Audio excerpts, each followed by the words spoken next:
All right, we need to call this meeting to order. This is the meeting, the Livingston Parish Council, the regular meeting for March 22nd, 2018. Could everybody please stand? Mr. Layton's going to do the invocation. Heavenly Father, we thank you for this day. We thank you all for the opportunity to come together, Lord,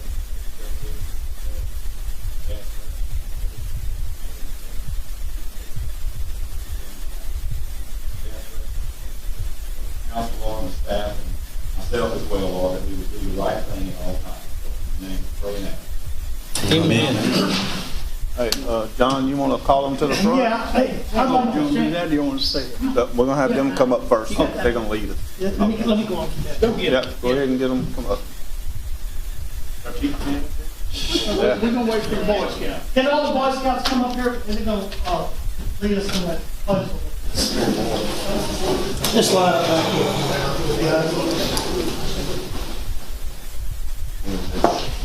You're in charge. Face the flag. Everybody face the flag and release the flag. Please join me in the Pledge of Allegiance. Pledge allegiance to the flag of the United States of America and to the republic for which it stands, one nation, under God, indivisible, with liberty and justice for all. All right, and while we have them up there, Mr. John has a presentation he wants to do with them. You have those.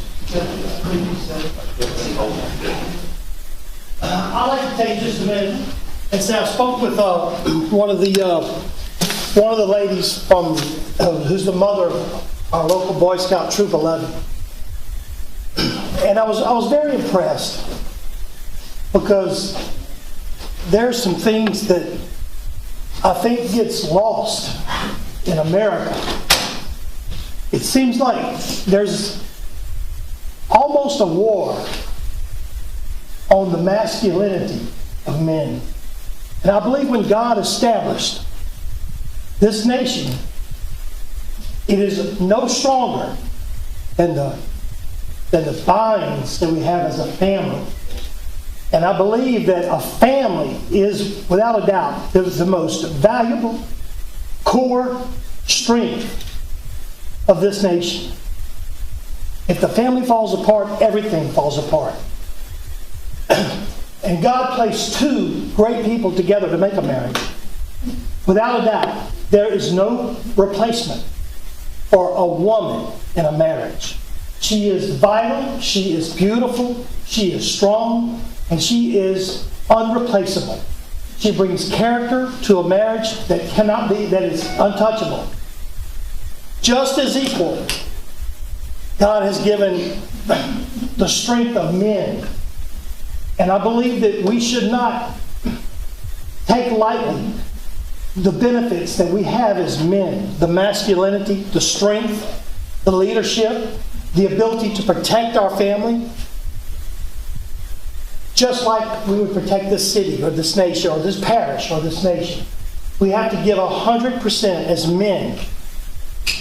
And we have a role that we're chosen to do as men, and that's to be a man. So, to be a good man, we must start to be good boys. Because every man I know was once a boy. And to teach boys how to be scouts, leaders, make decisions, rough and tumble, bruised, beaten, get back up and try again, and to fail and then try and succeed. Those are the greatest things that can make a marriage, a human being, a marriage, and a nation. And I want to applaud every scout. You will make mistakes in life, but don't stop there. You have to keep going and be a strong man and be a leader. And scouting teaches to survive and trust me. Just like you would survive on a camping trip in the woods, life is a jungle out there. And you have to learn how to survive, especially in politics. So I want to just take just a moment and tell you a little bit about Troop 11. It's chartered by Hebron Baptist Church of Denham Springs. That is actually located in Mr. Bubba Harris's district. We are led by Senior Patrol Leader Austin Johnson. We currently have 2 Life Scouts, 4 Star Scouts, 1 First Class, 4 Second Class, and 1 Scout. In the last year, they have collectively earned 10 ranks, including 1 Eagle Scout, earned 49 merit badges, and earned 1 Life Guard. Currently, they're working on numerous merit badges. Troop 11 has completed over 70 hours of community service. And I'd like to just present a certificate to them. Mr. Austin Johnson. Mr. Marshall East. He is absent. All right. Mr. Trent Kelly. Trent, thank you. Mr. Zach Wilkinson. Zach, thank you. Trent Dyson. Thank you. Tristan Dyson. Thank you, Tristan.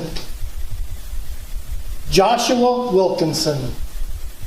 Joshua. Dylan Mallet. He is absent. He is absent. Had to work today. Mr. Timothy Lloyd. Thank you, sir. Mr. Michael Shaw. Thank you very much. Mr. Matthew Shaw. Y'all brothers? Yes, sir. Thank you. And last but not least, Mr. Connor Wilder. Connor, thank y'all so much.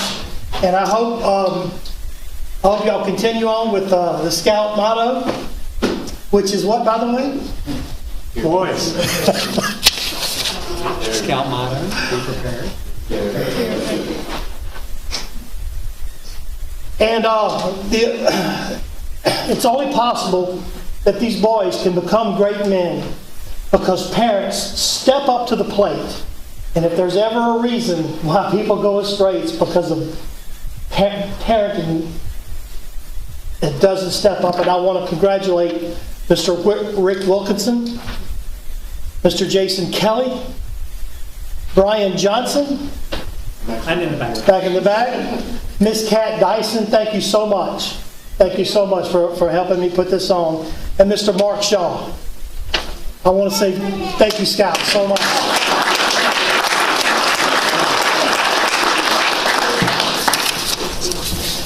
That will conclude the presentation for today. Thank you.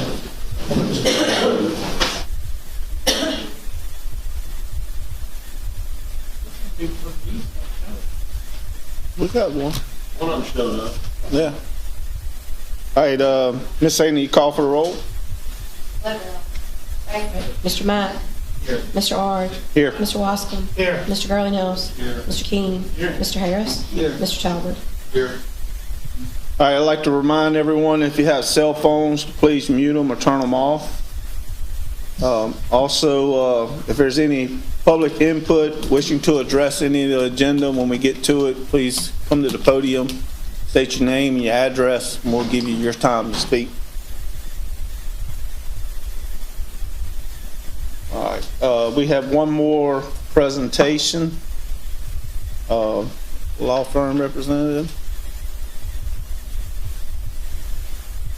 I didn't tell me I was going to have to follow the Boy Scouts. That's tough.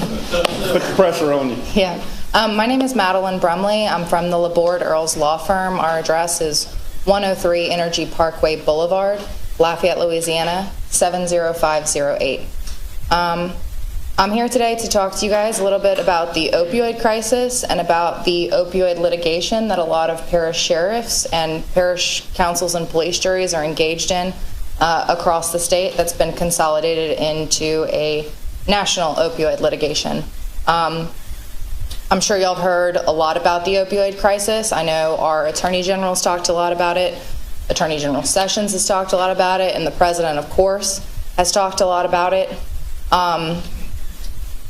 Our firm has been working with sheriffs and parish governments to sue the manufacturers and distributors of opioid pain medication for their role in creating the opioid crisis.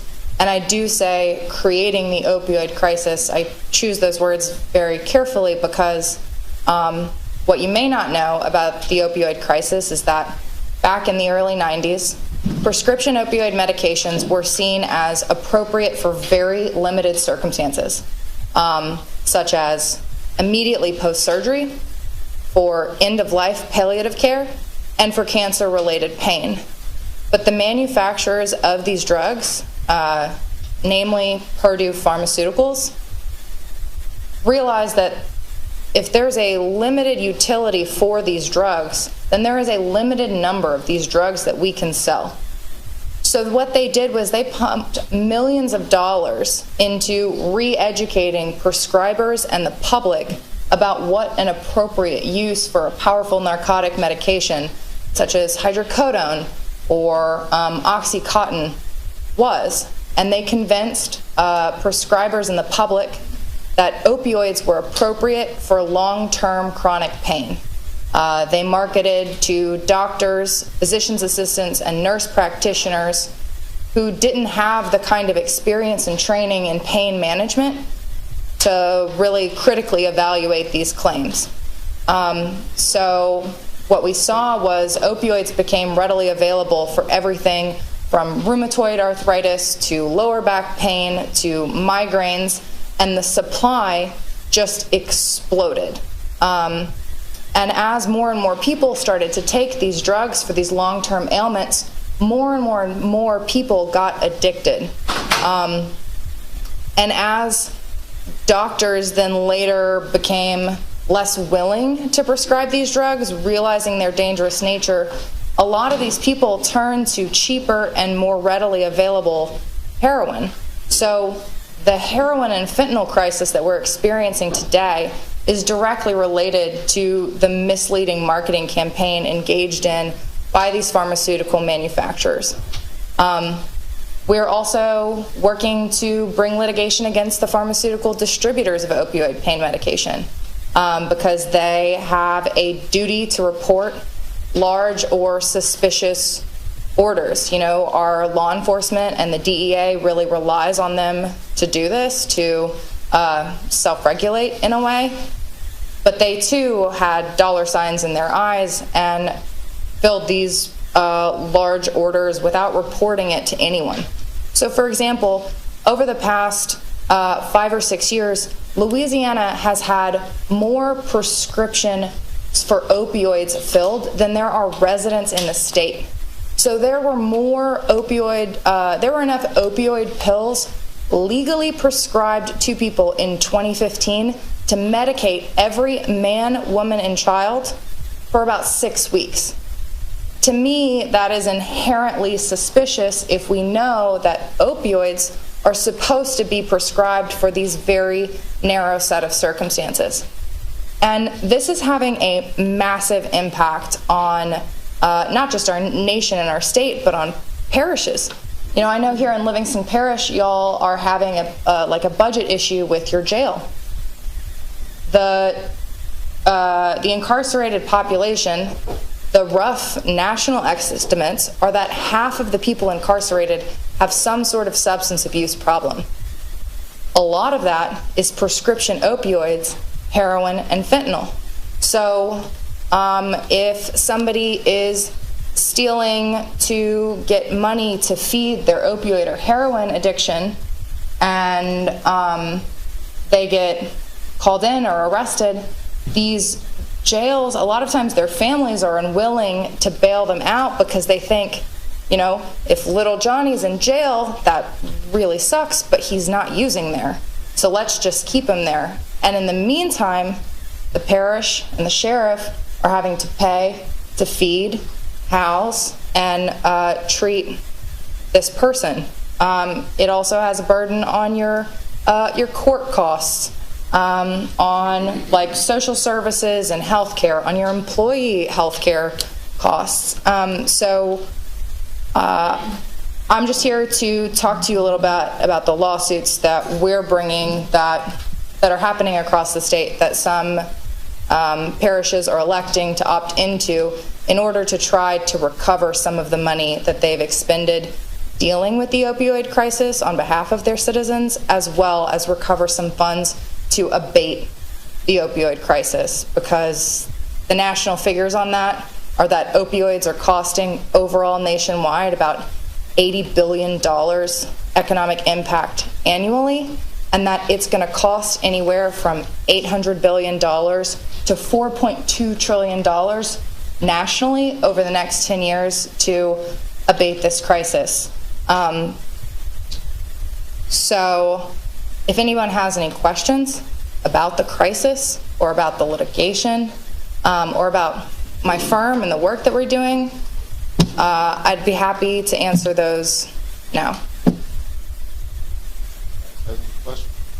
You said like over the next 10 years, cost between 800 billion and 4 trillion. I mean, that's a big difference there. I mean, what would make it swing radically up from, let's say, 1 trillion to 4 trillion? I mean, sure. I mean, I think that, a lot of it has to do with local and state policy decisions, right? So do you enact, as Louisiana has, a prescription monitoring program that requires your doctor to check the system when you are prescribed an opioid?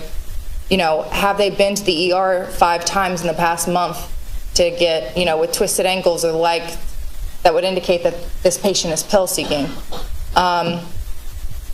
It depends a lot how successful law enforcement is on cracking down on fentanyl and carfentanil, which is what a lot of heroin today is laced with, because it is both anywhere from 10 to 800 times stronger than heroin and way cheaper to get. And that's being imported a lot from places like Mexico and China. And that's why heroin overdoses have been so lethal across the country. So a lot of the economic impact, both nationally and on a parish level, is going to depend on, do these super dangerous and lethal drugs that people are inadvertently turning to feed the opioid addiction that started in their doctor's office, does that reach your parish? So some of those costs are going to like a public awareness campaign like the president has talked about.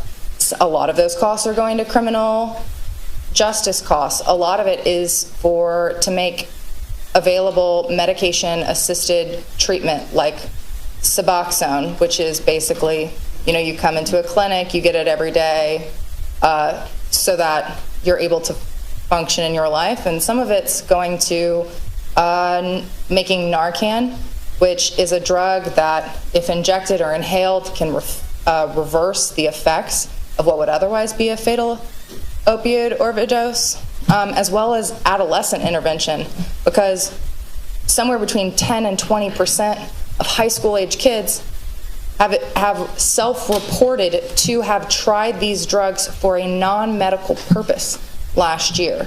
So how successful we are at sort of stopping the bleeding now, and how big the addicted population is going to grow over the next several years, is what's really going to have a massive impact on the overall national costs, which is also going to have an impact on your local parish and law enforcement costs here. so the numbers, and I'm just curious on this. Sure. If there's an overdose with heroin, is that counted as an opioid? Knowing heroin is illegal in any form, any way, shape, or form, do they count that as an opioid in the statistics? And I'm just curious. I wanted to know how. No. That's a really because great... if they started taking prescription opioids and then they switched to heroin, like you said, which I know is probably common, and then if there's a fatality, do they count that as an opioid death, or is it just? Well, that's actually a really great question, because right now statistically, you have your reported number of prescription opioid deaths, your reported number of heroin and fentanyl related deaths, and then you have your actual number of deaths that involve heroin or prescription opioids. So right now, the statistics of what gets noted on a death certificate and what gets reported as opioid or heroin related will depend on the policies of your local coroner's office. That obviously varies widely from one coroner's office to another. It could be worse than what the numbers are saying as it relates to opioid. There was actually a study done by a professor at the University of Virginia where he looked at some West Virginia coroner's offices, and then he looked at one actually in Louisiana and in California and a plethora of other states. And he found that when you actually went and dug in the coroner's autopsy reports, that the actual deaths that are related to opioids, including heroin and fentanyl, are anywhere from 80 to 200 times higher than what your actual parish level statistics will reflect, which just has to do with the policies of the local coroner's office. Thank you. You guys have any other questions for me? I have a question. It seems to me that Without a prescription from a doctor, there's no abuse. Am I correct? I wouldn't say that that's 100% accurate, but I will say that the vast majority of people who become addicted to prescription opioids, that problem starts with a legitimately gotten prescription. Okay, so, but when people start shopping for pain medicine, the doctor's got to write on the prescription. So why are y'all going after Big Pharma and not going after the doctors that write the prescription? Sure, that's a great question. So part of the pharmaceutical manufacturer strategy was to so pollute the stream of information upon which doctors typically expect to safely rely, that the doctors, even doctors acting in good faith, would be prescribing opioids for inappropriate uses because they recruited doctors who were highly influential to do pharmaceutical-funded research that said that opioids weren't addictive, or pushing this crazy concept called pseudo-addiction. If you'll bear with me for just a minute, they invented a concept called pseudo-addiction to say that if a patient is coming to you and they're doing what would otherwise be clear signs of addiction, like they are hoarding pills, they're supplementing their medications with things they get off the street, or they're going through their pill count too quickly, that might not be actually signs of addiction. It might be signs of pseudo-addiction, by which we mean undertreated pain. And the thing to do for that patient isn't to refer them to substance abuse counseling or wean them off their medication. The thing to do for that patient, the compassionate thing to do, is to prescribe them a higher dose of opioids. So they had these doctors called key opinion leaders whose research they backed and put out there. They had those doctors give CMEs, which are like continuing medical education credits that all doctors in every state have to get a certain number of every year in order to maintain their license. And they had, they would put out these patient education materials that told patients that opioids improve your functionality over time, which isn't true, or that less than 1% of people who are prescribed an opioid for chronic pain get addicted, which isn't true. So there are certainly some doctors that are bad actors here, but I would limit those to two categories of doctors. One would be the pill mill doctors, the doctors that said, my business is going to be writing an opioid prescription for everyone who walks in the door because that's how I'm going to make a lot of money. There's a few of those. And then there are the key opinion leaders that said, I will get recognition and prestige by working with Big Pharma to push these myths that are harmful for people in our nation in order to make a bigger name and a bigger paycheck for myself. But I would say that the vast majority of other doctors we're just simply victims of the big pharmaceutical companies' aggressive marketing campaign. And for what it's worth, it's not just me that thinks this. The CDC and the National Institute of Health have identified the pharmaceuticals' misleading and aggressive marketing campaigns as one of the key factors in the opioid crisis that we're facing today. So with that being said, are you seeing a decline in the number of doctors that are prescribing it, or is it still climbing? If that's the case, it should be going down, because people are getting it. Doctors are being educated now, every week with a new study or, Sure. new statistics. Sure. So it depends on what state you're talking about. Okay. Louisiana, I think just this last year, the level of prescriptions written leveled off. But there was a while where Louisiana was one of just a handful of states where it kept climbing. But the legislature recently enacted the prescription monitoring program that helps doctors better identify who is there feeding an addiction and who is there with a legitimate ache or pain. Okay. And also they have now limited opioid prescriptions to, I think, like you can only prescribe it for a 7-day period, as opposed to what used to be common practice, which is if you go in to get your wisdom tooth taken out, and they'd give you a script for like 3 opioids a day for 30 days, So I do think that prescribing habits are changing. I think the public is getting educated. And also, unfortunately, so many people are already hooked on these drugs without the ability to access the kind of treatment that they need, which is one of the goals of our lawsuits, is to take the money from the people who profited off of creating this crisis and return it to the local governments who are best positioned to take care of the citizens of their parish, whether that be through providing naloxone or more money for the law enforcement or more money for medication-assisted therapy or what have you. So doctors obviously profited also. So are you going to go after doctors, or are you just going after the pharmaceutical manufacturers? We have named in all of the lawsuits that we have filed so far, we have named a few doctors who were the key opinion leaders that I was talking about, the people who weren't in the business of medicine and patient health, but were in the business of self-promotion at the expense of many.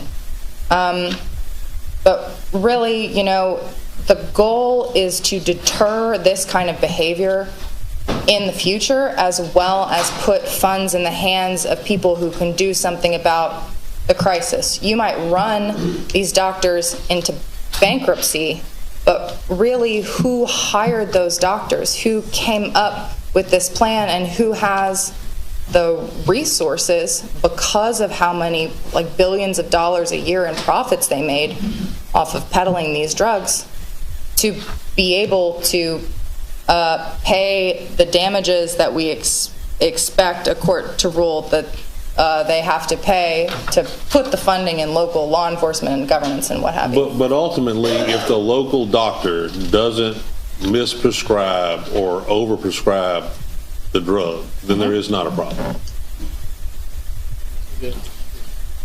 I mean, so you're asking if the doctors wouldn't have fallen prey to the misleading marketing campaign, we wouldn't have the... They're the ones with the education and the certification and the license. And if they don't misprescribe the drug or overprescribe the drug, then we ultimately don't have an opioid crisis, right? So, I mean, I'm not discounting the fact that the pharmaceutical companies were responsible. I'm just saying, before you can solely attack them because they're the easiest ones to get the money out of, the deterrent is from you to attack my physician so that he doesn't misprescribe or overprescribe opioids in the future. Sure, you absolutely make a great point. But it's not y'all's intent to do that. Look, the part of the lawsuit, part of what the plaintiff's counsel in this lawsuit is asking for is exactly the kind of thing that would address the concern that you have, which is we're seeking multi-million dollars to essentially create I think they call it an academic detailing team. So whereas the pharmaceutical companies paid for detailers to go to individual doctor's office to tell them that opioids were great for everything and you should prescribe them all the time, we're going to ask the pharmaceutical companies to fund academic detailers that will go back to the physicians and say, hey, this doesn't work. People are getting addicted, and part of what they did was targeting people without the education and the certifications to sort of check the lies they were being told, like nurse practitioners, physician's assistant, family doctors, whereas before opioid prescribing was largely the province of pain management specialists and surgeons and oncologists. So. All right, thank you. All right. All right, thank you so much. We appreciate the information. Thank you. All right. Now I'm going to move around a little bit because we have a couple of things I want to get on out the way. We're going to go on down to item 13. Adopt a resolution to authorize a waiver for allowance of a second address to be addressed for a mobile home for a direct descending heir to the lot that is 1,725.8 square feet short of the requirements. This is Mr. Gary Talbot. I was contacted by a constituent. They were trying to move their parents who are elderly from out of state when they went to the planning department to buy a permit and get a second address. They didn't meet the 16,000, 18,000 square foot requirement. So, the planning, of course, had them contact me.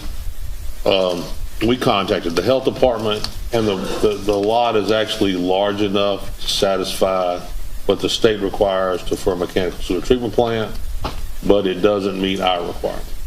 And so this waiver would be temporary only as long as the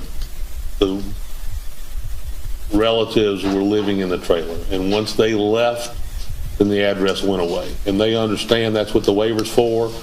So they're going to if they get the waiver, they're going to move a trailer there, move the in-laws down, and then when the trailer, when the in-laws no longer need the trailer, then the address will go away and the trailer will be moved out.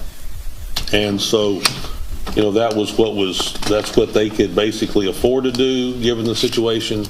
So I told them I would put it on the council agenda and bring it to the council. So I'm going to ask that we recommend the waiver with the stipulation that when the relatives leave the trailer, the address goes away and the trailer goes away. And everybody, and they're more than satisfied with that situation. We got a motion by Mr. Talbot, second by Mr. King. Is there any public comment on this? Any more discussion? State your name and your address.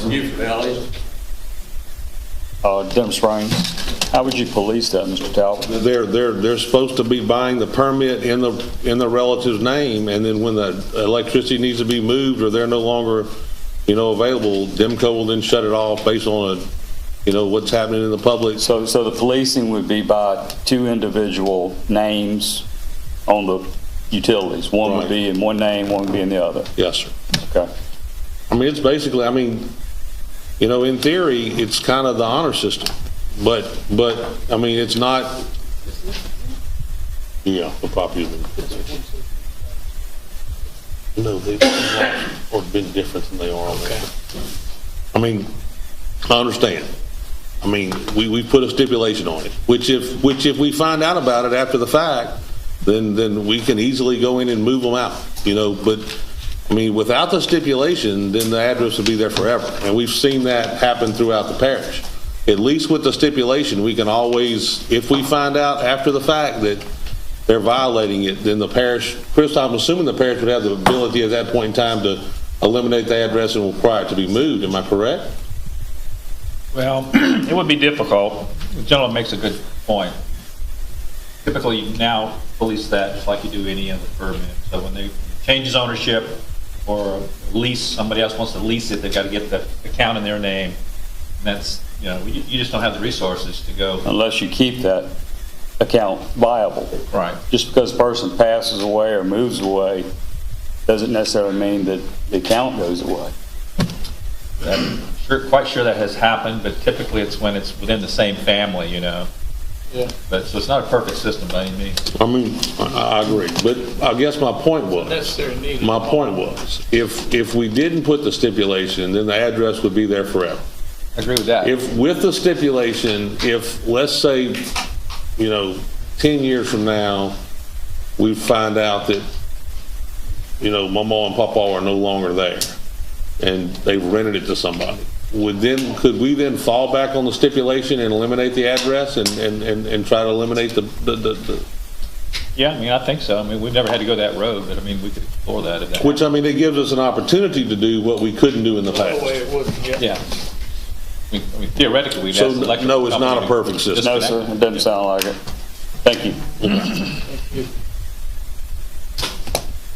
Can I just say one thing from here? At the same time, would it be possible to put a time limit on the waiver where they would have to come before the council again to renew the waiver? That way you'd be able to, investigate it and make sure that they're living up to the waiver as it was written? I got it. Mr. Mack? Gary, is this the place where they only lacked like 400 feet? Actually, there's 1,700 square feet short of the second lot being, 18,000. I think there's 16,000 something. The state requires 12,000. Was it? I think it's 16,000. 16 and they're 14 something. 14, 30. And I mean, so they're larger than the state requirement. And we, if you think about it, we've talked about changing as a group to meet the state situation. So, I mean, look, it's not a perfect situation, but I know in the past when waivers have been granted and there's been no stipulation, then once an address is there, even if it was a family partition, once address has been granted, the address has been granted. And we've seen it after the flood when homes were moved that were originally family partitions and the addresses continue to stay. I think this is, given the way that we have the rules set up right now, if we want to do these people a favor, the best thing we can do is stipulate that when the relatives move, then the address goes away. And then if the people choose not to, be honorable about that, and we find out about the fact after the fact, we at least have an avenue to go correct the problem. I agree. I think that's about the only way you can do it, Gary. I think we need to call a vote on this. Is there anything you'd like to add to this? Just what we're here is talking about. We'll flag it. Permit officer flag it. It will be purged in case.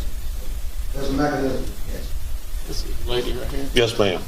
My name is, I'm the person at Caraway. Okay. First of all, it would only be a family property. My sister will be moving with them, and she's a little younger than I am. So it will be a long-term thing, and, maybe eventually we were thinking our children. I don't know if that clarifies anything a little bit more, but it would never be a rental property, and we would sign any waivers we need to sign. Or at least readdress it at a later time. We'll be family members. I mean, That's the way we've been. Thank you very much. Yeah, thank you. We'll call for. Yeah. All right, any more comments? Ms. Sandy, please call for the vote. Mr. Matt? Yes. Mr. Ward? Yes. Mr. Watson? Yes. Mr. Gronhill? Yes. Mr. King? Yes. Mr. Harris? Yeah. Mr. Childs? Yes. Thank you. You will. All right, skipping around a little bit on y'all. All right, I got two different orders. Number 12, a resolution to amend LPR number 18-038, Tim Kitchen, multiple waivers for 6-lot resub on Lockhart Road. This is That's you? Yeah, it's just a little housekeeping. When he came to, right before he came to planning, it somehow got 6 lots put on it, and it was supposed to be 5. And so just to make sure it's legal in the papers, we needed to change it to 5. Since that time, it's been changed to 4 because he had a servitude there that he didn't know for drainage. So he's decided to build 4 houses instead of 5. The neighbors are even better and okay with the idea of 4 houses. The drainage will work better, I'm assuming. So I think we just need to go ahead. We just need to change it to 5. So you want to change it from 6 to 4? Well, I don't. We do need to make it 4. Joe? Okay. He's building 4. Let's make it 4 so we don't have to change it again because he's going to only build 4. Second. You got that, Sandy? All right. That's a comment from the public. I may not be correct on it, but I think if it's reduced to 4, then there's no need for a waiver. Well, that's what I said. But it's not going to. Because we already granted the four waiver. lots are already on the survey. I talked allowed. to Mr. Sam about it, and we were like, yeah, it doesn't even have to come to us. Right, Because it so can be just the done whole thing, administratively. there's no need for a waiver. I thought we could just make it just go away completely, but I didn't know whether that was legal to. Mr. Chris, is that legal to just? What are we waiting? Waiving what? Well, we're not waiving anything. It goes to 4 because it. Right. I don't think it's kind of moot if they're only doing 4. Why did we have to waive it to 6? They all touched that road. What was the reason for the waiver to 6? Width of the lots at the build line and the square footage of the lots. Okay, so if you move it to 4, the width of the line, the width of the property is adequate, and the square footage is adequate. Should be close. Are you confident that that is the case, or do we need to amend it to 4 and grant the waiver? Mr. Sam? What about Joe? The reason why it's on the agenda Just to fix it. It was placed with 6 lots. It wasn't supposed to be 6 lots. He changed it to 5 right before you guys meeting. So we're just taking care of the language thing. That's all. We're going to go back, he wants to go back down to 4. When he goes back down to 4, doesn't need a waiver. We just curing that in the book. Okay. So all we're curing is changing it to 5. Yeah. And then when he goes back. Why you're doing it tonight is correcting the agenda from the previous. Okay. Well, that's easy. Just make it 5, I agree, right? That's all you're doing. And when he comes with a map. And then he won't have to come back to us. You're going to take care of it and it'll be done. Very good. You got all that right now, Ms. Sandy? All right, we had got a second. Just motion by Mr. King, second by Mr. Garlinghouse. Any more comments from the public? All in favor? Aye. All opposed?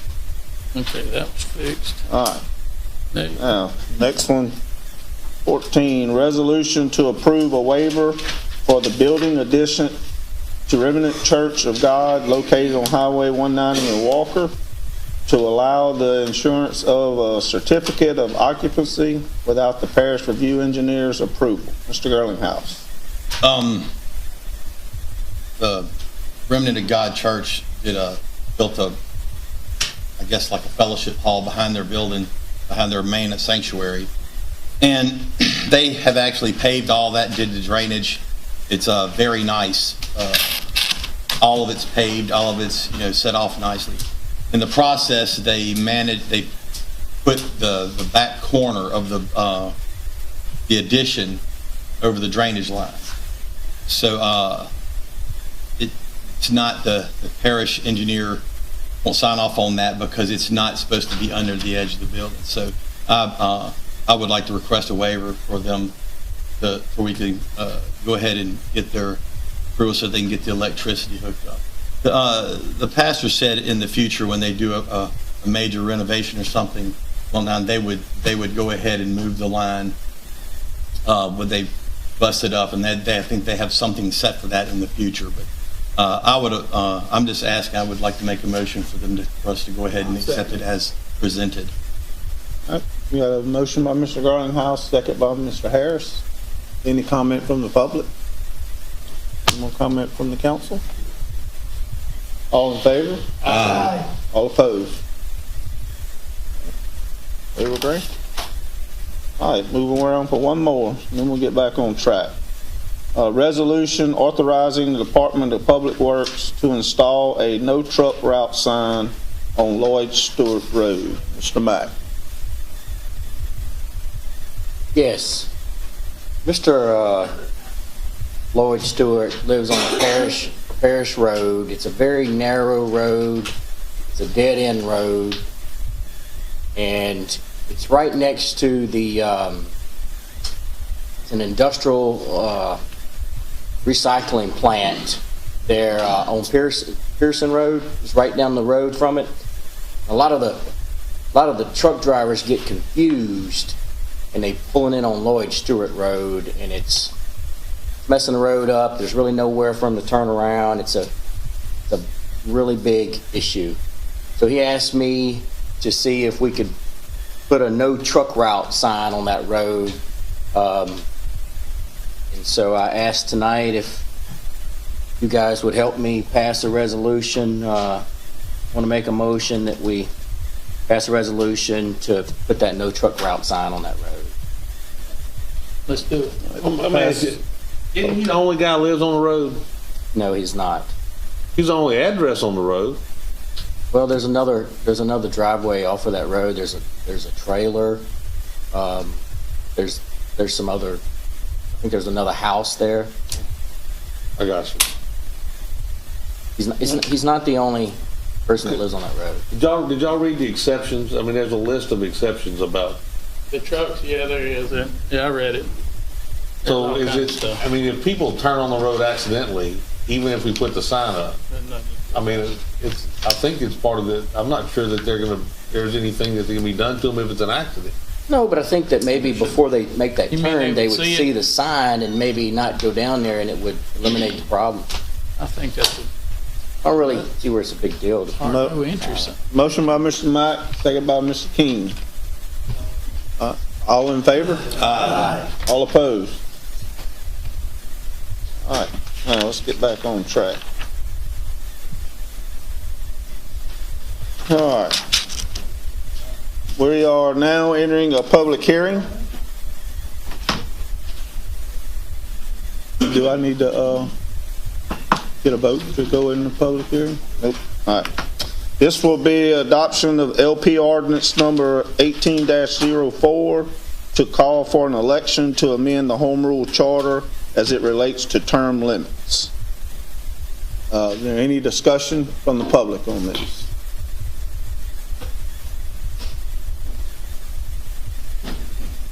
Is that a yes?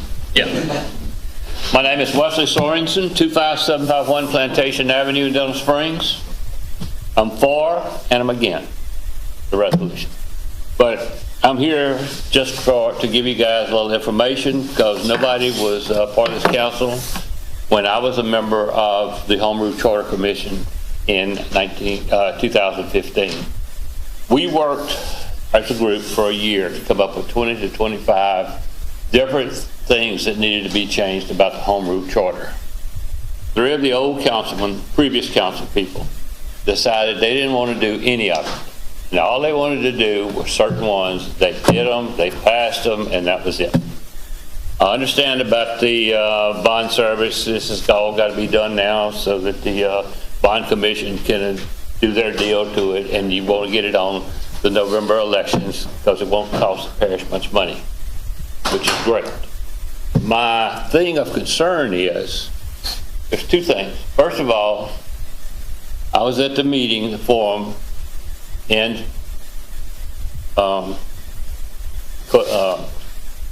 Satsuma, where all you guys were there, and y'all all agreed to term limits, which is great. You did not? Okay. But I'm going to vote for this. Okay, but thing about it is, just clarify that because a lot of people make that mistake. Yeah, I'm for that too. Yeah. Now, the thing is that I say I'm for, but I'm against, is the parish president being restricted. I mean, if Leighton wasn't sitting over there, and the reason I'm against it, you got to think about this. Anybody can be a councilman. You say, I want to be a councilman. You got to run. But what happens if you've got a 30-year-old guy that says, I'm going to be the parish president? He's fantastic. He's a fantastic guy. He gets elected. He's good for 9 years, 12 years, I mean. So he's 42 years old. What's he going to do then? How's he going to make a living? Because he's full-time, you guys are part-time.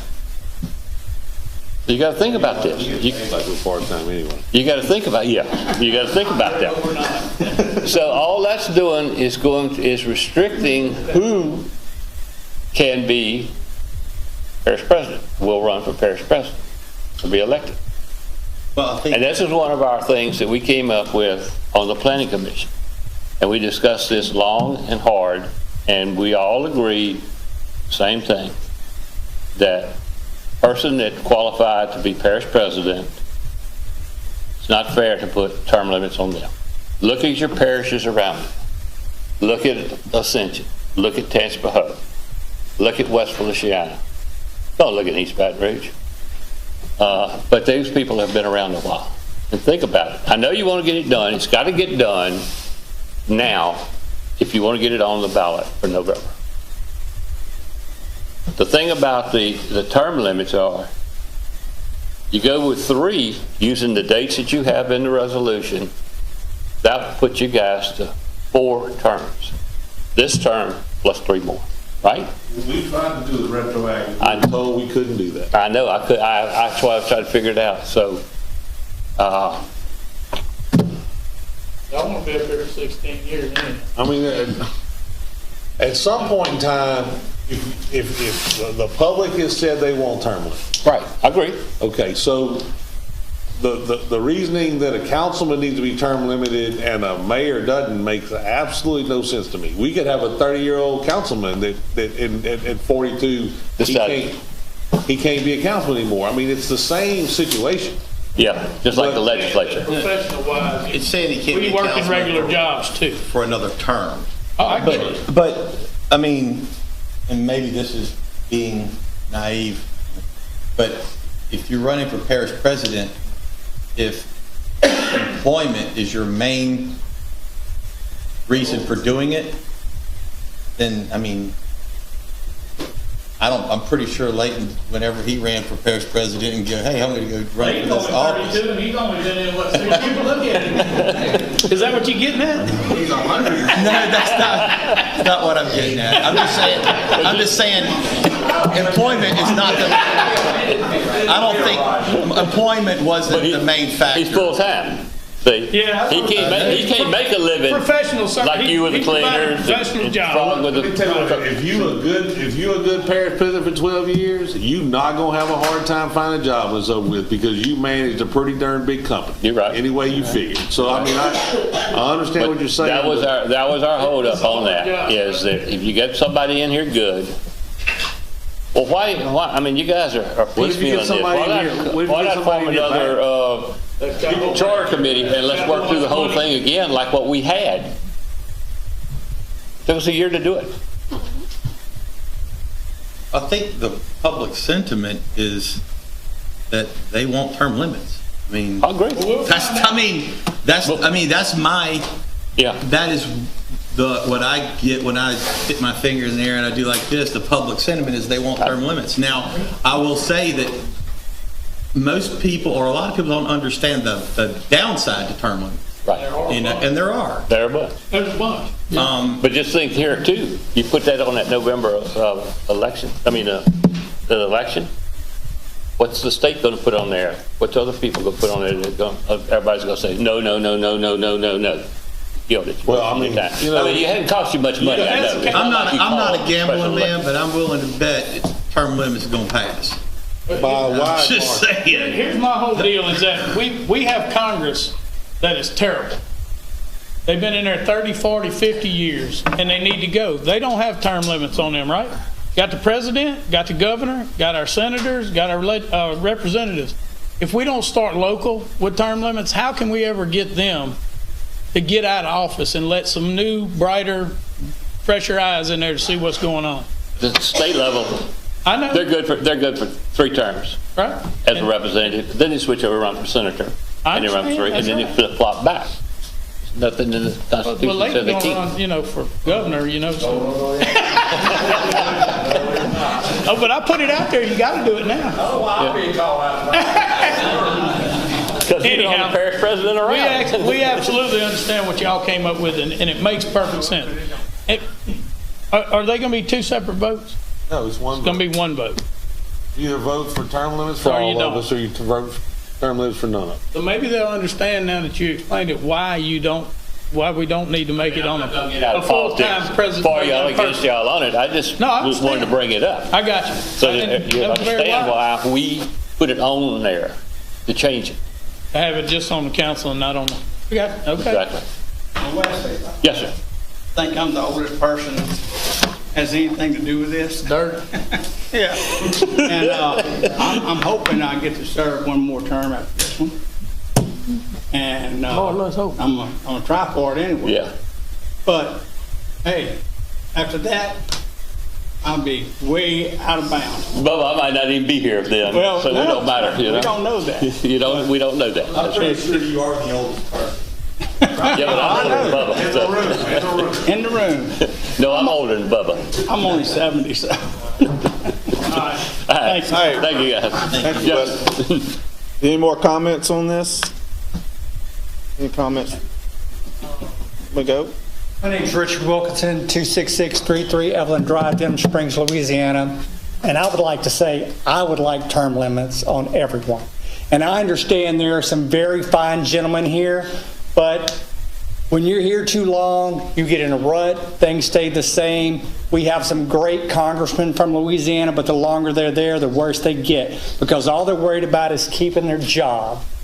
Okay? I would like you to serve 1 or 2 terms, get out, let somebody take over. That way you're not constantly worried about everything you do. You have to do it to keep your job. So you don't do what's best for the whole, you do what's best for the few people that are going to vote for you. And that's my comment. In a minute, so just hang around. You're gonna see that vote in a second. What's best for the and whole it's not only group, that, you're small talking group. about, we don't make what congressmen and all those I'm people- well aware of that.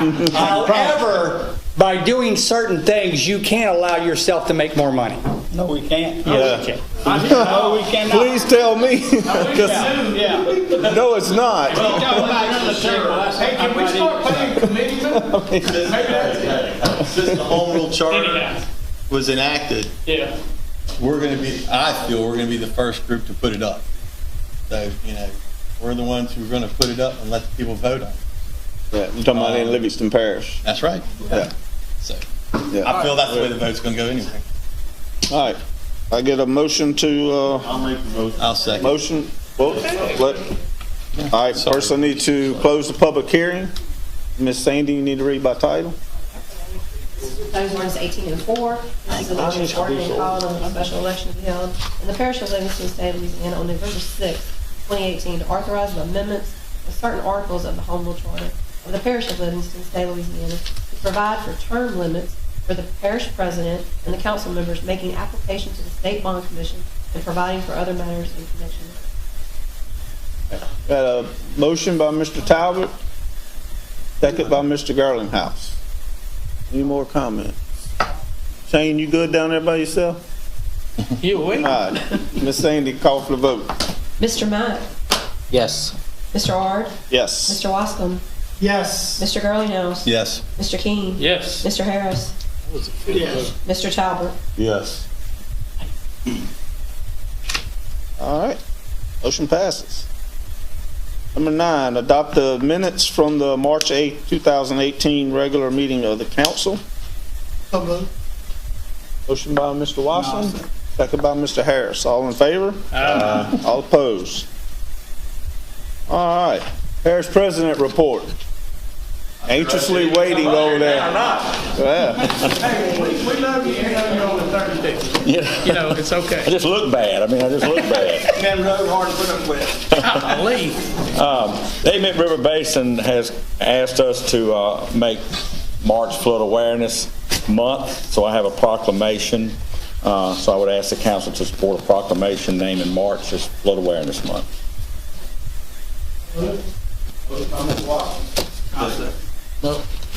Second by Mr. Mack. All in favor? All opposed? Thank you, council.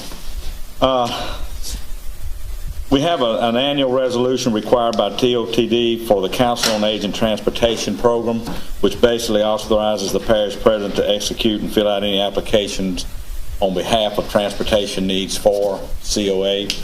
And so I ask that y'all would support a resolution for that, please. All right. Need a Bubba Harris to offer that motion from Council on Aging. Like the old people. Second by Mr. King. All in favor? All opposed? Had to jab you on that one, Bubba.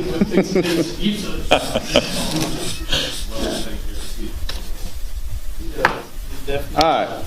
Now, that's all I have. I will say that the term limits won't apply to me and Bubba. They won't affect us. They won't affect our political life, but I am against term limits for a lot of different reasons, but I'll talk about all that later. Thank you, Council. Thank you, lady. All right, Office of Homeland Security, everybody's favorite person, Mr. Mark Harrell. Yeah. Boy, that was a while. Wake him up. Thank you, Mr. Chairman. Council, how y'all tonight? Good. All right, first up, I'm seeking a resolution proclaiming April 2018 is Fair Housing Month. It's a federal requirement to help with the funding, so I'm seeking a resolution for that. Motion by Mr. Talbot, second by Mr. Gerlinghouse. All in favor? Aye. All opposed? B is a resolution authorizing the parish president to sign a contract for Meyer, LaCroix, and Hickson, and that's for project management on the Walker Safe Room. I'll make that motion. Motion by Mr. Gerlinghouse. You did everything you want. Well, that's something I've been involved in for 5 years, probably. At least. Any comment from anybody from the public, council? All in favor? Aye. All opposed? All right, and C. And Mr. Talbot, you know, we talked about the water down on Blay Hut. Well, we're just now at the point of finishing that line, and we were blessed with another grant. And hopefully that will, we're hoping it'll get us to the end. And so basically what I'm doing is asking you to approve the parish president to sign a contract instead of having to go out for bid and do RFPs, RFQs. The state is going to allow us to use the same engineering firm and the same contractor just to move it on through quickly. And that's what I'm asking for. You think this is going to finish it? I hope it does. If not, 1 to 7 more, I guarantee you we'll get there. No, this would be very close. What is the grant like is it 80-10, 80-20, or is it full? Pays for it. Nice. But it comes whenever they decide to send it. Yeah, and it just came quick. We lost out on a lot of stuff. Maybe? Yeah, we lost out on a lot of grants like LGAP and stuff, but they threw this one at us. Nice. So and it was at a perfect time. Let's just move it on through. I'll make that motion for Tab since he ain't here. All right, motion by Mr. King, second by Mr. Gerlinghouse. Any comments from the public? Council? All in favor? Aye. All opposed? All right, D is introduction of some ordinances. Just so you know, this is the Cypress Point subdivision where we have 2 homes that's actually hanging over the bank. They can dive off of their porch into the river. They can just fall into it. So we got it approved to purchase these homes. So it's introduction of 2 ordinances.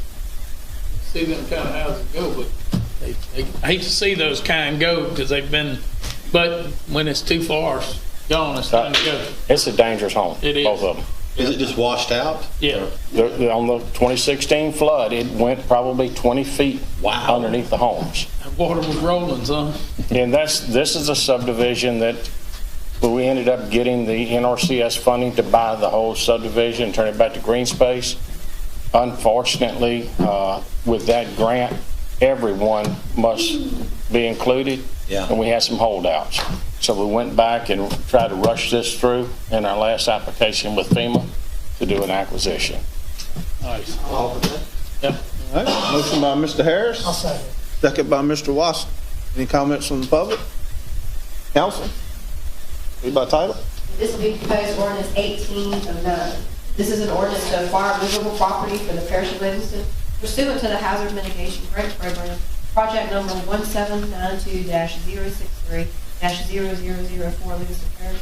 Property in question is 15951 Cypress Point Lane, French Side. Public hearing will be April 12th at 6 p.m. All right. All in favor?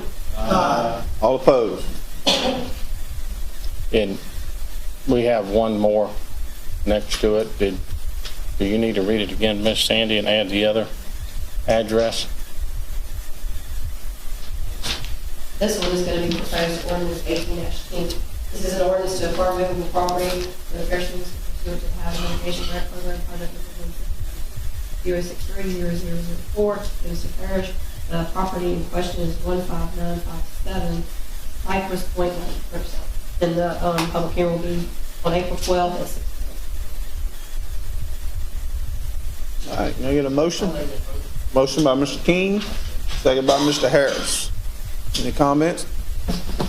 All in favor? Aye. All opposed? And last but not least is the yearly renewal for our debris contract for the next storm season. This will be their last one-year renewal. We'll have to go out and get bids again next year for it. So I'm asking for authorization for Mr. Layton to sign their last one-year renewal. I'll make that motion. Get by Mr. Harris. Any comments from the public? From the council? All in favor? Aye. All opposed? And one comment, if you don't mind. We just received the last permit, believe it or not, to do the next bit of waterway debris cleanup. And this contractor will start that hopefully by the end of April. But what it's going to do for you, sir, is take care of Natal Benny from 22 to the interstate. Tangi Baho would take it from there on. We'll go from the state park on Tigfall to the Santa Lena line, and then we're going to start at Coyell Bay and move it all the way to Buddy Ellis, and then we have a mitigation project that's going to go from Buddy Ellis up to 190. So that will get you started. Yes, sir. All right. Thank y'all so much. Every little bit we clean out just makes a big difference. So we're not going to talk about it tonight, but we have some good news coming up soon for all of that. And I'm gonna finish by saying, love y'all. Love you too, brother. All right. Yeah. It's like Mark cleared the room for us, huh? Yeah. All right, now 15, we're going to be entering a public hearing. This will be adoption of LP ordinance number 18-08, rescind LP number 17-41, and abolish mosquito abatement district and board. Any discussion? I can't just let this go. I was beginning to wonder.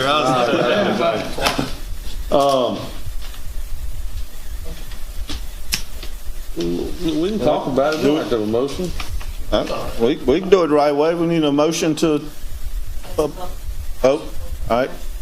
Is there any comment from the public on this? All right. Public hearing is now closed. I need to get a motion. I'll make the motion. Motion by Mr. Wascom, second by Mr. Gerlinghouse. Now, any discussion from the council? Yes. All right. I mean, I can tell y'all the vote's going to be 1, 2, 3, 4, 5 to 2. So if anybody's confused about how it's going to happen later on, I'm going to go ahead and clarify that now. You know, the shame of it is when this thing was introduced, it was solely for the purpose of creating a board that every area of the parish would have some input as to what would best serve their needs for mosquito abatement. And was to look at all different aspects. You know, not only the little truck going down the road, but maybe aerial spraying, maybe larvicide, education, public service, maybe even having them come to your house and evaluate your property and see where your concerns were. And at the same time, trapping mosquitoes and targeting areas of diseased mosquitoes so that we could, maybe stave off potential, problems with West Nile and Zika. But there was a lot of misinformation put out there. People thought we were immediately going to try to push a tax down their throat, and that was, there's no doubt that at some point in time, if the board came up with a plan, that we would have to look for some type of funding. But I can tell you, I was against an ad valorem or property tax. I think everybody on the council was against that.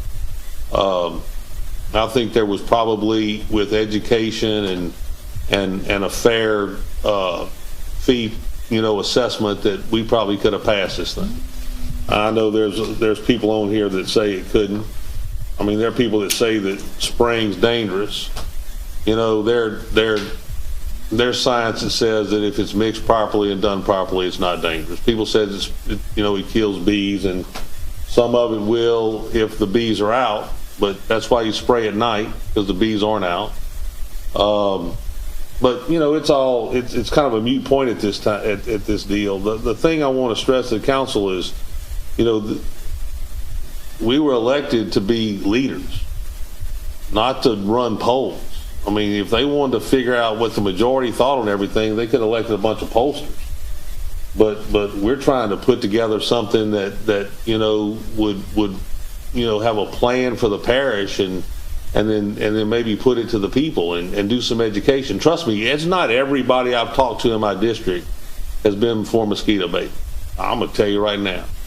But at the same time, when you sit down and talk to them and explain what the plan was and what your thought process was and what you wanted to accomplish, that, even those who were dead set against it seemed to feel that the way you were moving was the right direction.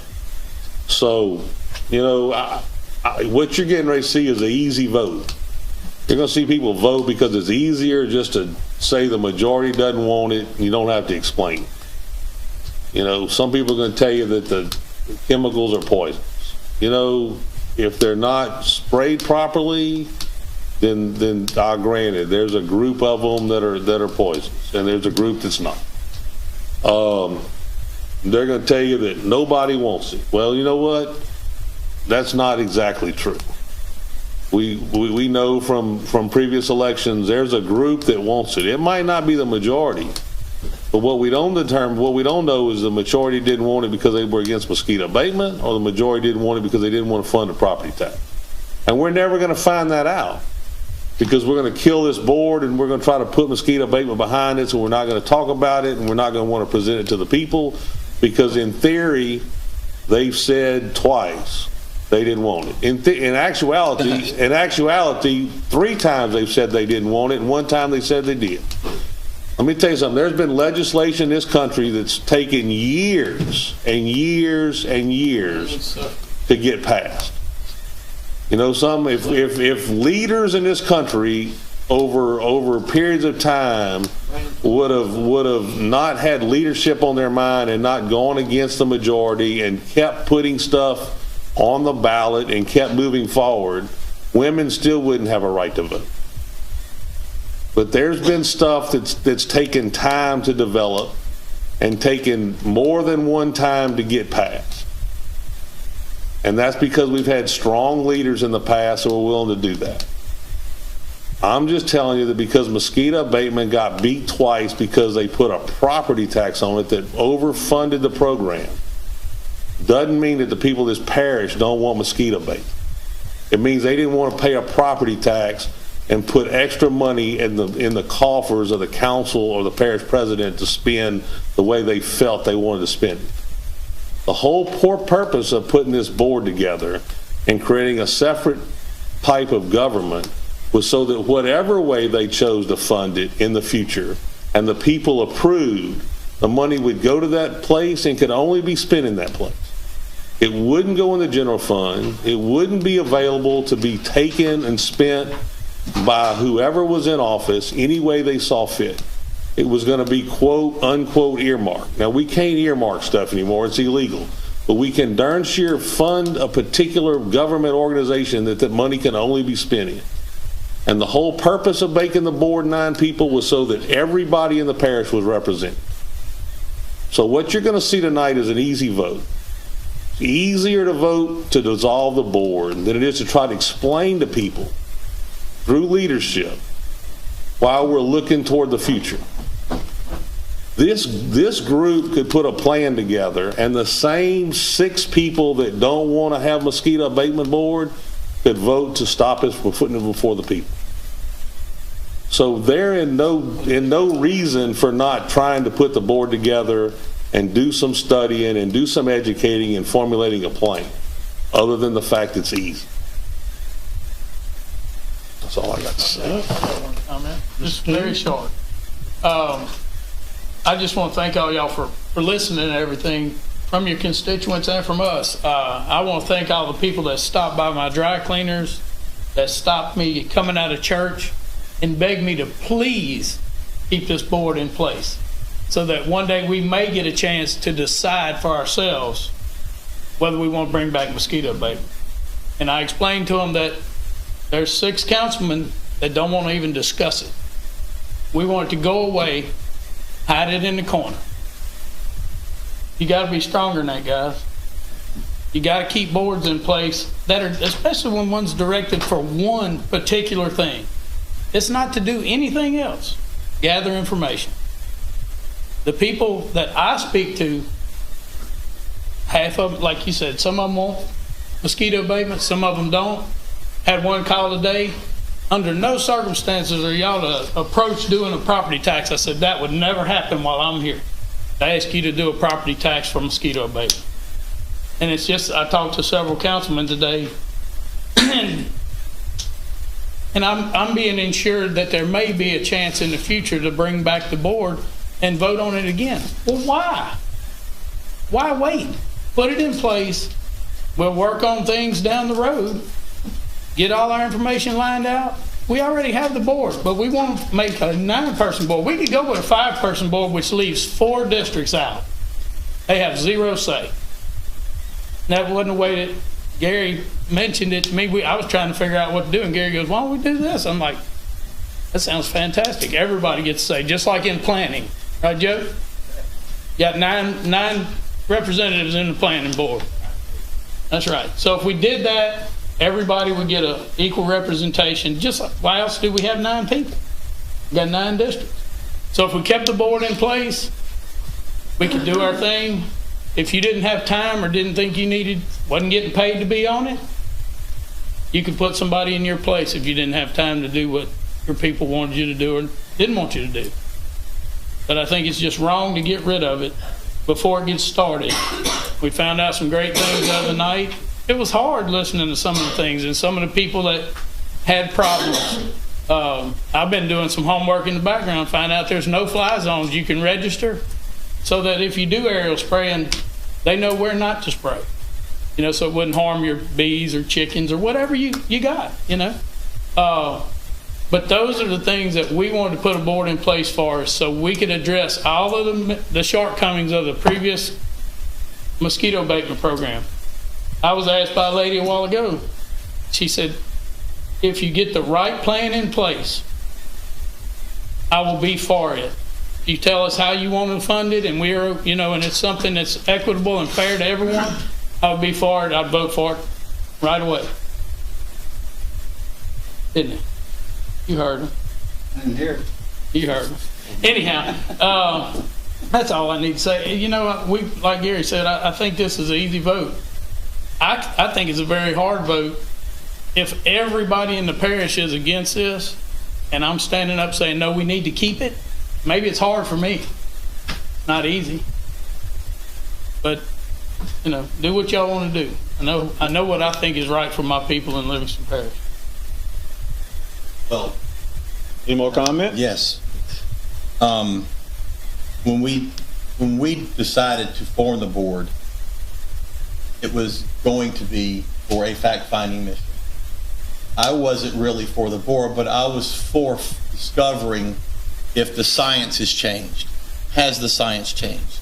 Do they use different chemicals? Do they spray differently? Is it more cost effective? These are the things I needed to have clarified before I stood on my constituents' votes. This is an easy vote, they're right, because I don't have to assume what my people think or think. They've already told me twice. They told me, 3 times. They told me. So yeah, it is an easy decision in that regard. The science hasn't changed. The numbers that was presented to us by the group of gentlemen who came really has showed trending downward from people being sick from when they voted it out. So it really just reaffirmed my opinion to start off with. I think it's a bit, how do I put it? It's a bit misleading to say, to compare this to suffrage. You know, like people, I think that's a bit over the top. You know, The point is it?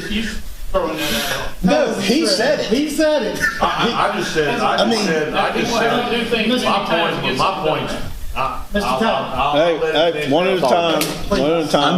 I'm just saying that you saying that we need to step up and be leaders. Well, I think you should listen to your people when they voted, because I got the numbers right here. I can tell you exactly. Your district was let's see here. Yours was the closest, where you had it. I'm so sorry. I wasn't prepared to this. Said they voted no because of the Avalon. Here it is. 56% against, 44 for abatement. And that's pretty close. Your district was like 70. 70% of the people who went and voted in October of 2013. It's big landowners. They didn't want an Avalon tax. I mean, so you say. I mean, you know. Everyone I talked to says it's because it was Avalon tax. I'm sorry. It was otherwise keep it in place. 6237. I apologize. I didn't mean to inflate the numbers. That's close. I mean, you know, we get. I'm just saying. I mean, I wish these are close votes. so I could get sprayed. One at a time. The city of Walker decided to continue to spray. Well, and the people, and they were fine with it. So that it's not a tax. They just absorb it into the general fund. They spray. Well, if in the sense of, let's say that they did pass it, now they would have to pay extra on top of it. So, I mean, I think that, I guess my point is this. I believe that you're saying that we're showing weak leadership by not listening to our people. My question is, why aren't you listening to yours? Because you're sitting here saying that they didn't want it because it was a property tax.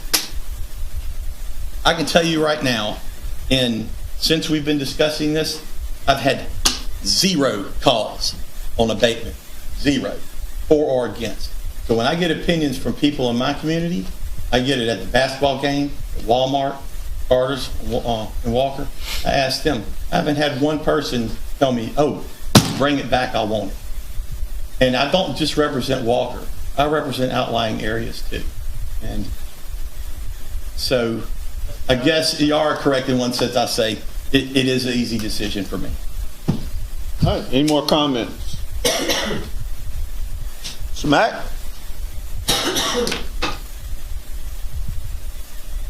To me, it's not an easy decision. I've listened to both sides. I've thought about it myself a lot. I've talked to a lot of constituents. You know, nobody wants anybody to get bit and be infected with a disease that hurts them. You know, that it's just not a good thing. You know, so to me, this was a very difficult decision. For you to accuse me of only caring about the people that voted for me, I think It's just not right. Because I truly love all the people of Livingston Parish. And to say that we didn't want to listen, I don't think that's right either. You know, because just let me finish. Scooter. I don't think that's right either, because we are willing to listen. I think that we all agreed that we're open to education and to listening to, you know, people come in and give us research and stuff. I think that we need to abolish this board, because we don't really need a board to do research. I think that if you did the research and we found out that we had an emergency situation and that we needed to take action immediately, then there are steps that we could do to make that happen. I put this on the agenda because I am not convinced that the chemicals that are dispersed within the spray, chronic exposures, are healthy for our citizens and for our environment. I just not convinced that that's a good thing. The second thing is correct me if I'm wrong, Gary, but isn't the general fund that pays majority of our bills an ad valorem tax? Many things. I mean, if you took money out of the general fund, you would be taking tax money to pay for the mosquito abatement program. You'd be robbing, in my opinion,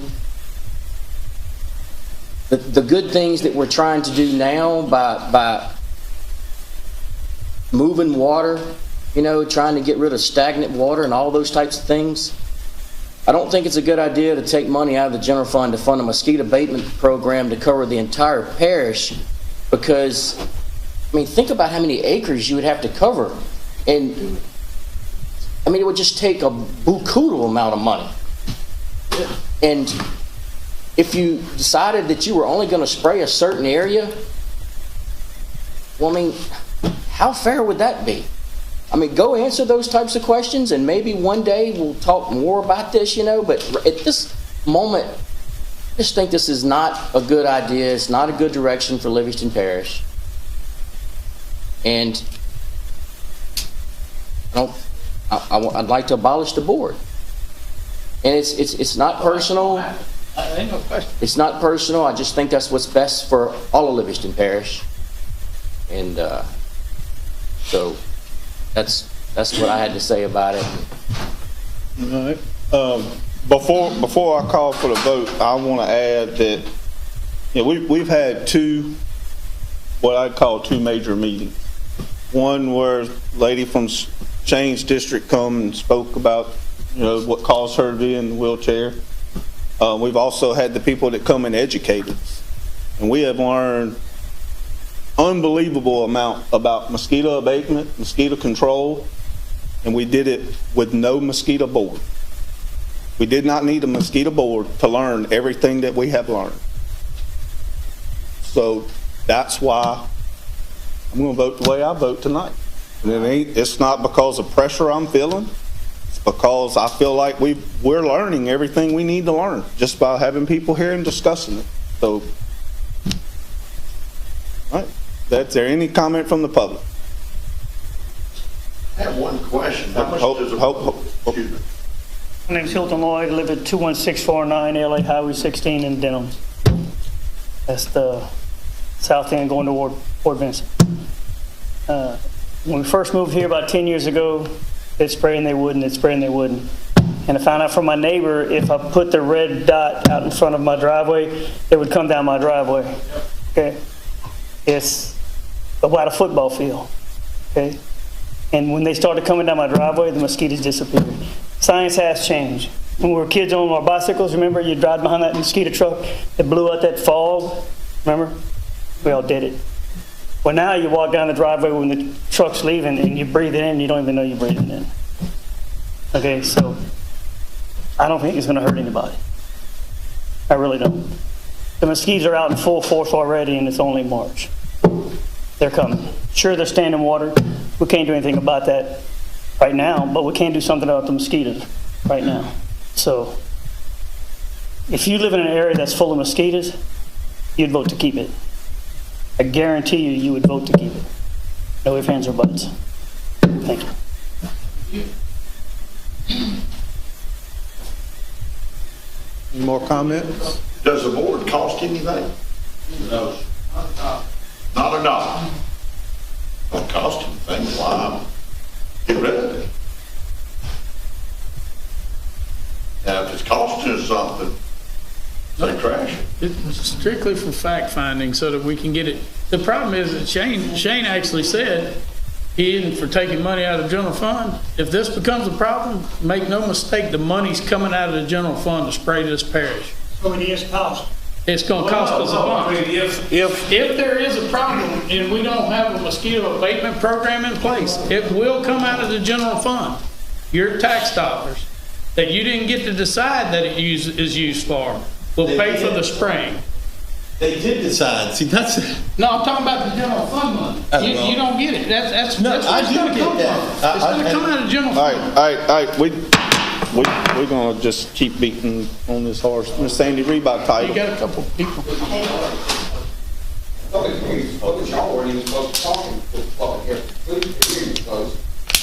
Miss Sandy, please read. This is an ordinance to rescind ordinance number 17-41 adopted on October 12, 2017, providing for the creation of a mosquito abatement district and establishing a board in the parish of Livingston, State of Louisiana, comprising all that territory in the parish as set out herein and providing for other matters in connection therewith. All right. Ma'am, I don't want to skip over you. Did you want to say something? No, behind you. I was just listening at, was talking about the mosquito problem, and you was talking about education. Education is very important when you're talking about situations like that. But disease is very important too, because mosquitoes carry a lot of disease.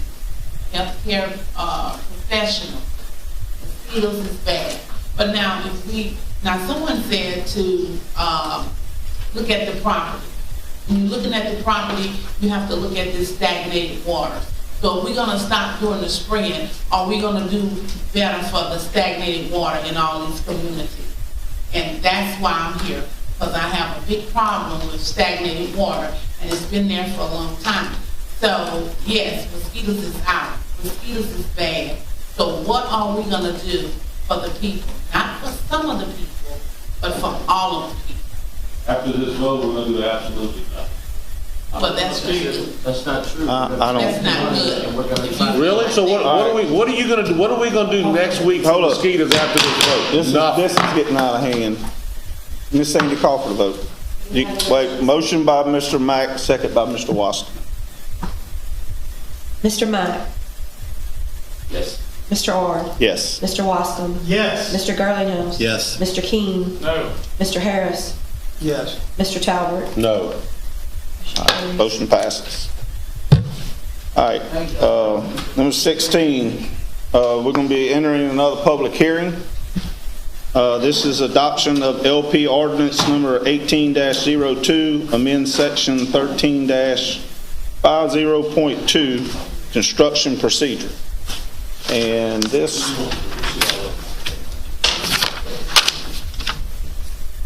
is to vote to amend the original ordinance, Ms. Sandy? Yeah, let's public hearing that. 1, 2, 3, 4, 5. We still have a quorum? Yeah. 5 makes a quorum. All right. All right, so we're going to, this is to amend the first ordinance that we adopted. I'm trying to find it. Do you have it? Oh yeah, I need this closed public hearing. All right. You want to read it? All right. This is the ordinance to amend chapter 13, planning development, Section 13-50.2, construction procedure, Part B, C, and D of the Code of Ordinances and for the Parish of Livingston. And when it was first introduced, there were some things that need to be changed on it. So the first thing that needs to be voted on is to vote to amend the ordinance. And can I read those amendments real fast? Yes. Okay.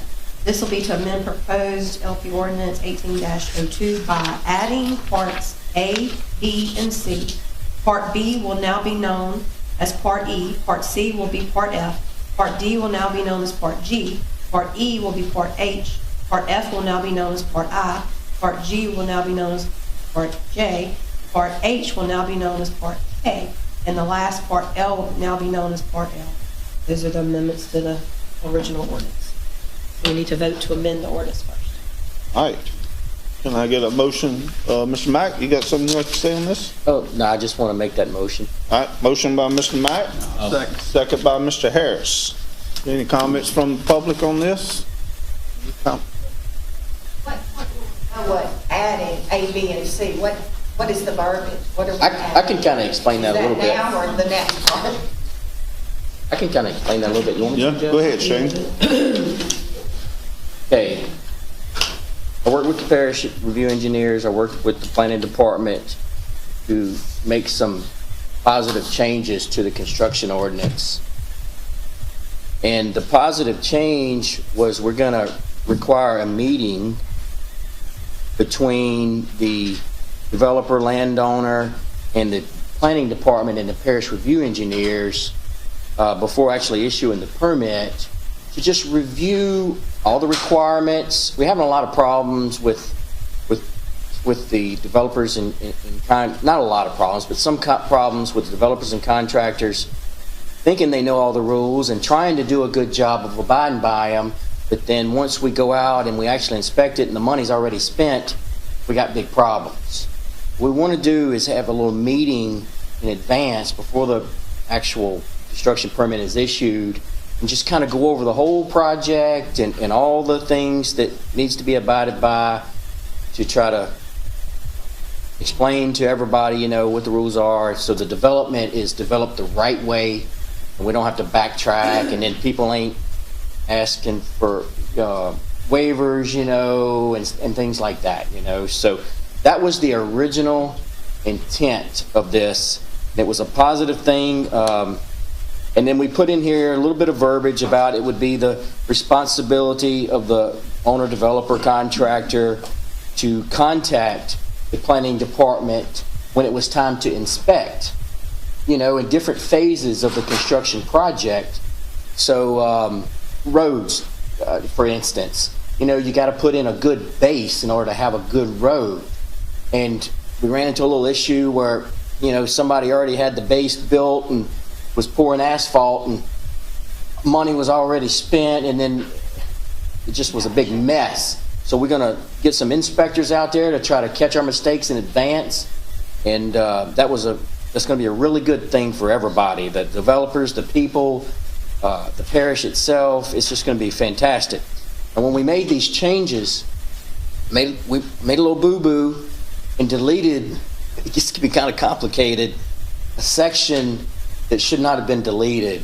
It was a simple error, and we all talked about it afterwards, and it's my fault, and I'm just trying to correct it.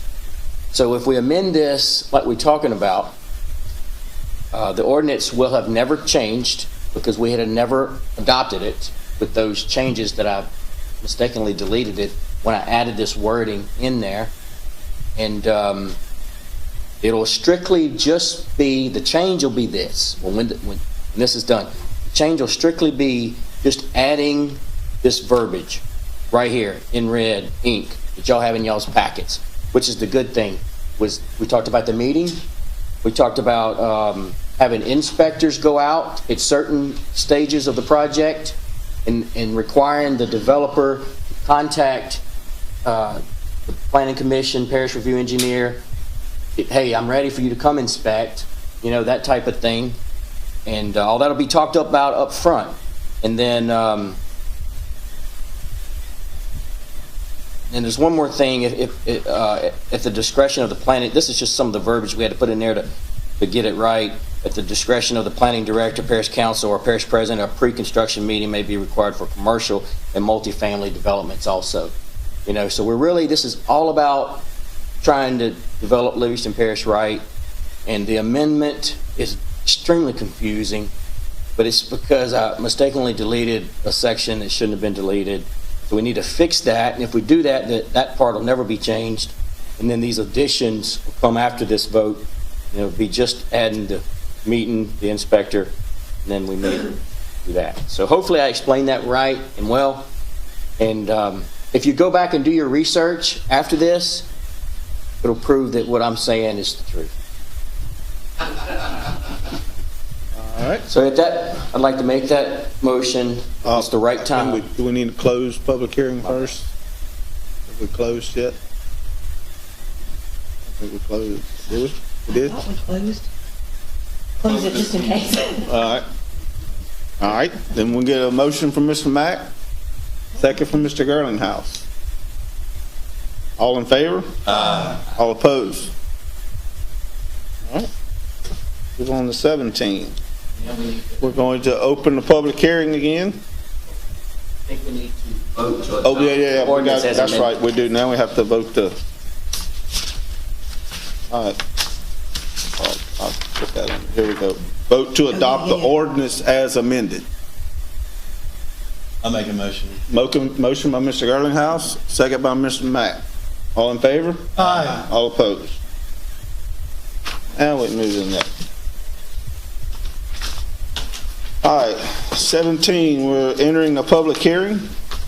This is adoption of LP ordinance number 18-05, servitude revocation of John Blunt at Carpenter Drive.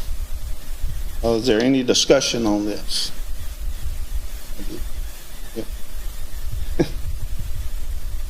All right, need to read by title, Ms. Singh? Yes.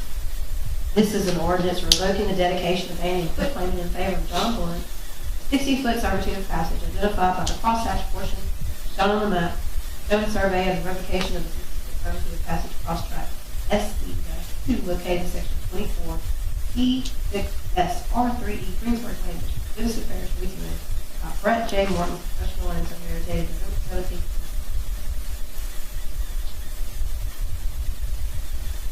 Can I get a motion? Motion by Mr. Girlinghouse, second by Mr. Harris. Any discussion from the public? We're now closing the public hearing. All in favor? Aye. All opposed? Motion passes. All right, we're entering the public hearing again. This is adopt the LP ordinance number 18-06. Servitude revocation North Oaks Health System and Spring Ranch Road. Any discussion on this? Ms. Sandy, you read by title? This is an ordinance revoking the dedication of abandoned quitclaim in favor of North Oaks Health System, 50-foot common access servitude identified by the crosshatch mark portion shown on the map showing revocation of an existing 50-foot common access servitude cross track located in section 3 E7SR4 Greensburg Land District, Livingston, Louisiana, by Brett J. Morton, professional land surveyor, dated November 7th.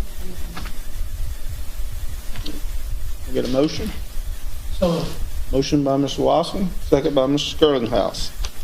Any discussion from the public? Anyone counts?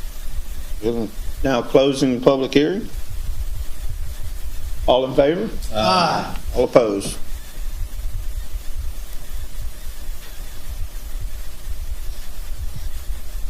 Number 19, we're entering a public hearing again. This is adoption of LP ordinance number 18-07, servitude revocation of Jesse and Barbara Hodges at LA Highway 441. Any discussion on this? Sandy, read by title. This is 1807. This is an ordinance that is revoking the dedication, abandoning, quitclaim in favor of Jesse Lynn Hodges, 35-foot servitude of passage and a 60-foot right-of-way identified by the crosshatch marked portion as shown on the map survey and division of tracks MH1A, MH1B, and remaining portion of track 3 and tracks MH1A1 and MH1B1, and the revocation of a 30-foot servitude of passage and a 60-foot right-of-way located in section 40 E6S R5E Greensburg Land District, Livingston Parish, Louisiana, by Brett J. Martin, Professional Land Surveyor, dated November 20th. Get a motion? Motion by Mr. Mack. Second. Second by Mr. Watson. Any discussion from the public? We're now closing the public hearing. All in favor? Aye. All opposed? Number 20, resolution authorizing the Department of Public Works to install drive slow farm equipment in use road signs. This is Shane Mack. This is you? This is me. A very fine gentleman who raises strawberries on Presbyterian Church Road named Frank Feckety asked me if it would be possible for us to put up some signs, drive slow, farm equipment in use. He sometimes has to put his tractors out up there on the parish road, and they had an accident a couple of months ago. Somebody hit one of the tractors. So he wanted to see if we could put up some signs, to let people know that there's going to be tractors on the road, sometimes. So I thought it was a good idea. I thought it would make Livingston Parish a safer place to live and a road safer to drive on. And just want to ask the council if they'd support me, pass this resolution, put me a couple signs out there that says farm equipment on this road. I second it. Motion by Mr. Mack, second by Mr. Watson. Just to let you know, you probably could just go straight to Layton and have them put it up. I tried. He wants a resolution. We needed a resolution, I was told. Okay, so I second. I'm ready. All right. Any comment from the public? Comments from the council? All in favor? Aye. All opposed? All right, district attorney report. You sit here all that time? That's right, to say a lot of. I bet you went and smoked some of that strawberry cake back there, didn't you? I haven't yet. All right, committee reports. First, ordinance committee. Shane, you got anything to report? Yeah, I did, too. Last Monday, the 12th of March, we had an ordinance committee meeting. And it was a very good meeting. We had some input from the public, and they helped us write a pond ordinance that's going to benefit the people of Livingston Parish and make Livingston Parish a better place to live. And I documented all the changes we wanted to make and all the good things and everything, but I don't have the final draft complete. But as soon as we do, we'll let everybody know, and we'll take a look at that. And if y'all and the people of Livingston Parish think it's a good idea, then we'll get that ordinance adopted. And we also went over the construction ordinance and made sure all that was legit. And then we also have another ordinance coming up that we're working on. It's about moving junk cars, and blighted property and stuff. We're trying to clean up Livingston Parish, yet still give people their rights they deserve to have. So anyway, other than that, got nothing else to say. Thanks for letting me say that. All right. Then for the finance committee, I don't know if everyone knows, but Mr. Talbot has resigned from chairman and from the finance committee. So as chairman, I have to appoint, and I'm going to appoint Mr. Shane Mack to the finance committee, and I'm going to appoint Mr. Gerlinghouse as the chairman of the finance committee.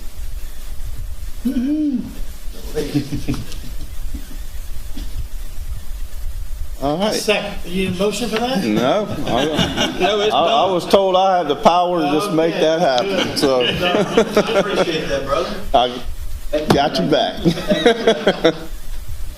All right. Councilman comment. Any of y'all have anything? I do. No. I got two quick things I want to say. One, I don't know if everybody noticed it, but the maintenance people for the parish have been cleaning up around here. They've done an excellent job at getting our building back looking good. I think they've been pressure washing it, cleaning the flower beds out. So I want to tell them that recognized. And also, I don't know how many people watch American Idol, but we have a young man representing town of Livingston, School of Prince Solomon, Mr. Lane Hardy. I hope everybody will watch and support this young man. He is very good. I think he will do well representing us.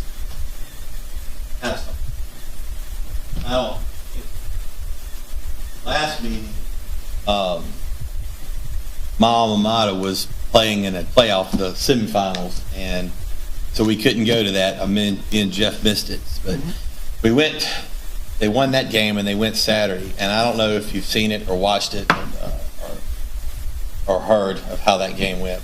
It was probably, well, it was easily the best basketball game I've ever seen. I mean, these guys really dug in, and they could have. I can tell you, in that arena, about 98% of the people had them dead, had them out, and they didn't believe it. They didn't buy into it. I mean, they were champions. They were down by 7 with like a minute and a half left and won. I mean, I can't. We're going to have them here, and we're going to honor them. I'm going to say more then. I'm just saying that I'm very, very proud of those young men. I mean, they showed me something that it was incredible, wasn't it, Jeff? Yes. Yes. It was incredible. Unbelievable to see. I know you can't replace being there in person, but you get a chance to go watch it, you will be impressed. So, yes. That's all I have. All right. I have a motion to adjourn. I'll offer that. Motion by Mr. Harris, second by Mr. Garlinghouse. All in favor? Aye. All opposed?